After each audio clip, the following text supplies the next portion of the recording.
Petr Yan is ready for his highly anticipated rematch with UFC bantamweight champion Aljamain Sterling, and there is still no love lost between them. Yan was slated to face Sterling at UFC 267 earlier this year, but Sterling pulled out of the fight on weeks' notice due to various health issues. Yan went on to fight Corey Sandhagen for the interim title, winning via unanimous decision with an impressive performance on the feet. Tensions have risen between Sterling and Yan since their first matchup at UFC 259. After taking control of the later portion of the bout, Yan landed an illegal knee, and Sterling was awarded the belt via disqualification. Sterling teased his return in a Christmas Day tweet. "There's a Christmas ass-whooping waiting for Yan. Early 2022. See you soon, my Russian nemesis." Yan promptly responded to Sterling's tweet with a jab of his own.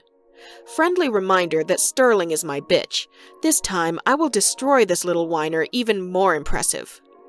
Sterling's prolonged absence from competition has created a bit of a shaky bantamweight title picture. The division as a whole is arguably the best in MMA today, with title-worthy contenders from top to bottom. Things are just beginning to heat up ahead of the Yan vs. Sterling rematch, and their animosity doesn't appear to be fading away anytime soon.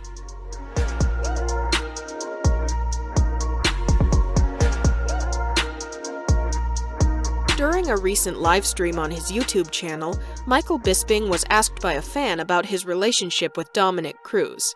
He said the following: "There are many funny stories. There are many times where I've wanted to kill him, and many times he's wanted to kill me. Lately, he's thrown DC under the bus and talked a lot of shit. I'll tell you all something I said a few weeks ago on a livestream. Apparently, he's got a fucking researcher. Pot calling the kettle black. He has a researcher by all accounts."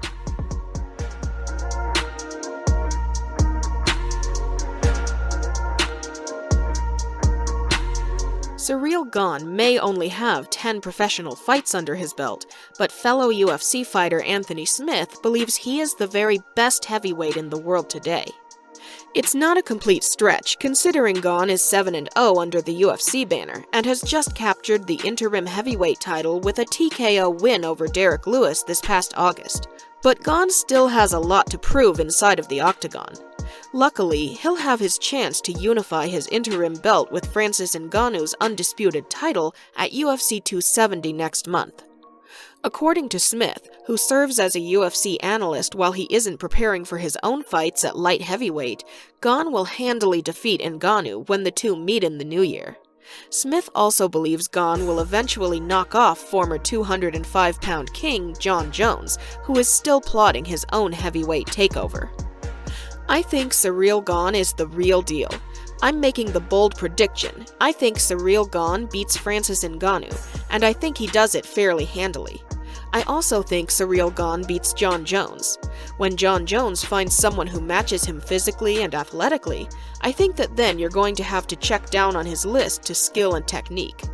I think with Ciryl Gane, I think he loses that battle. I think Ciryl Gane matches his size and athletic ability, his speed, his movement. Ciryl Gane's absolutely the better striker for sure. The little caveat there is if Ciryl Gane can defend a takedown, I think that he beats Jon Jones, and I think it's boring. I think it's a game of darts, and they're just throwing darts at each other. I just think that Ciryl Gane is the higher level striker. I think he manages distance as well as, maybe a little bit better than, Jon Jones. Being in there with Jon Jones for 25 minutes, I was expecting some power wrestler that I was going to really struggle with. He shot 10 takedowns and I stuffed 8 of them. I wasn't like a division wrestler. I was just able to manage that wrestling. Once we got into the clinch, that's when I started having problems because his arms are long. He is deceptively strong. The clinch game is going to be a little funky with those guys, but if they're just at a distance and Jon Jones plays his game, I think he loses at his own game there.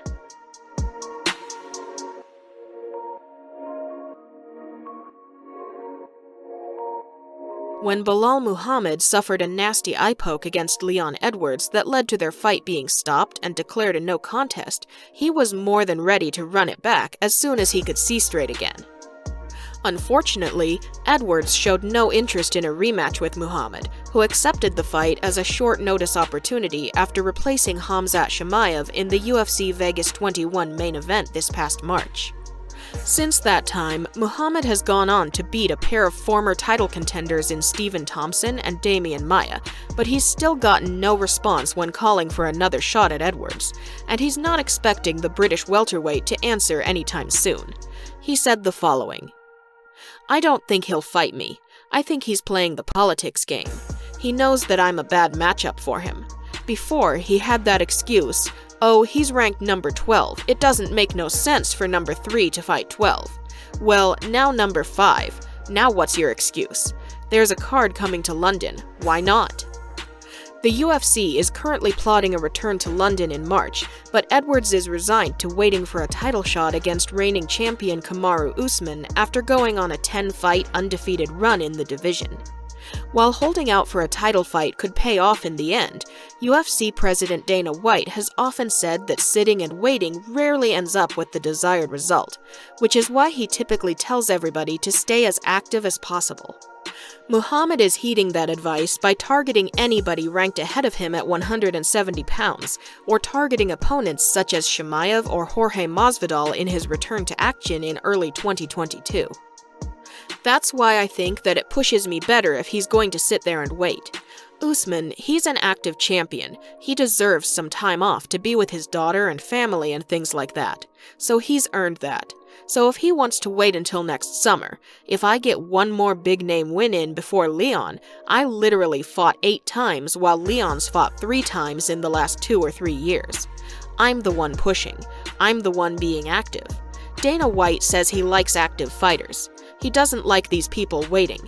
So if I go out there and get a big win, I think I earned to definitely skip in front of him.